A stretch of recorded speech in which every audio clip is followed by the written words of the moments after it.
મહીસાગર જિલ્લાના સંતરામપુર પોલીસ સ્ટેશનમાં સ્થાનિક સ્વરાજની ચૂંટણીમાં પોલીસ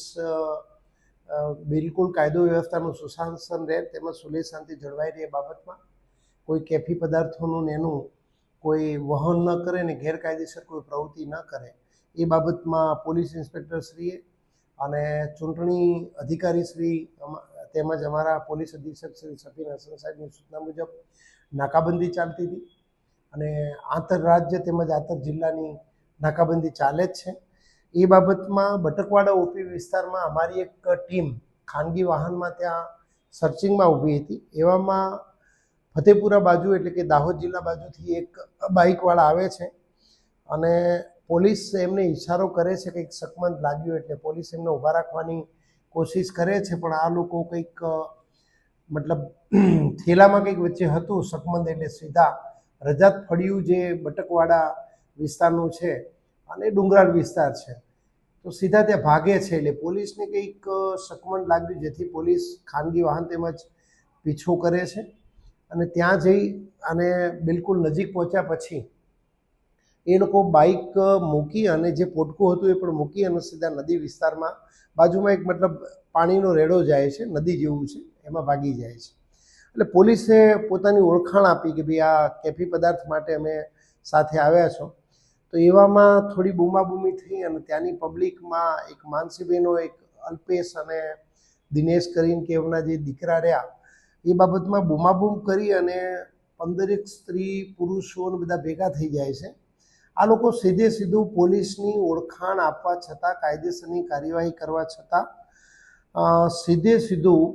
પોલીસને એમ જ કહે છે કે તમે અહીંયા આવ્યા કેમ, અમારા ઉપર કેમ તમે અહીંયા પાછળ આવો છો, અમારા બાઇક કેમ રોકો છો અને તમે અહીંયા આવી ન શકો એમ કરી આ પોલીસને મારી નાખો એમ કરી સીધા જે અમારા હાલમાં જે દિનેશભાઈની અસર છે એના ઉપર હુમલો કરી મારી નાખવા માટે ગળું દબાવી અને એમને મારવાની કોશિશ કરે છે. બાકીના જે પોલીસે બચાવવા જતાં આ એક અલ્પેશ માનસીબેના 2 દીકરા અને એક લાલસિંહ જે રજાત છે એ બંને જણા એક પાવડાનો હાથો લે છે, એક પોતાના હાથનું કડું અને એક કુહાડી લે છે. તો બંને પોલીસ કર્મચારીઓના માથા ઉપર બહુ જ વાઇટલ પાર્ટ ઉપર ગંભીર ઈજા થઈ છે અને જે દિનેશભાઈ કરી જમાદાર છે એ પોતાનો સ્વ બચાવ અગર જો હાથ વચ્ચે ન લાયા હોત તો કદાચ સ્થિતિ ભગવાન ન કરે કંઈક બીજી હોત.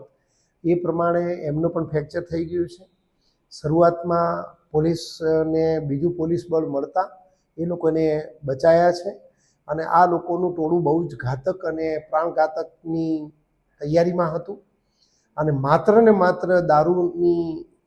પ્રવૃત્તિ નહીં રોકવા સારું અને સ્થાનિક સ્વરાજમાં એ બિલકુલ ગેરકાયદેસર છે. એટલે પોલીસના જે પણ કર્મચારીઓ હતા એમને વિગતવારની ફરિયાદ લઈ એમને સારવાર માટે અહીંયા સંતરામપુર હોસ્પિટલમાં લઈ ગયા પણ વધુ ગંભીર હતી જેથી લુણાવાડાની વિનાયક હોસ્પિટલમાં ત્યાં દાખલ કરવામાં આવે છે. ખૂબ જ ગંભીર ઈજા છે, ત્યાં પણ મેં વિઝિટ કરી છે અને એમની સારવાર હાલ સ્થિર છે. એક પોલીસ કર્મચારીશ્રીનો ઓપરેશનમાં લીધેલ છે. એટલે અંતે આ લોકો એક કેફી પદાર્થ દારૂની હેરાફેરી બંધ નહીં કરવા સારું અને પોલીસ વિરુદ્ધની મેન્ટાલિટીમાં અને ચૂંટણી જેવી એક સ્થાનિક સ્વરાજની ચૂંટણીમાં ખલેલ પહોંચાડવાની જે આમની પ્રવૃત્તિ છે પોલીસ કોઈપણ સંજોગોમાં અમને ડામશે, પરંતુ આવા અસામાજિક તત્વો જે છે એમને કોઈપણ સંજોગોમાં કોમ્બિંગ કરી અને પેલું કરી અને એમનો કાયદાનો ડર રહેશે અને કાયદેસરની કાર્યવાહી કરવામાં આવશે.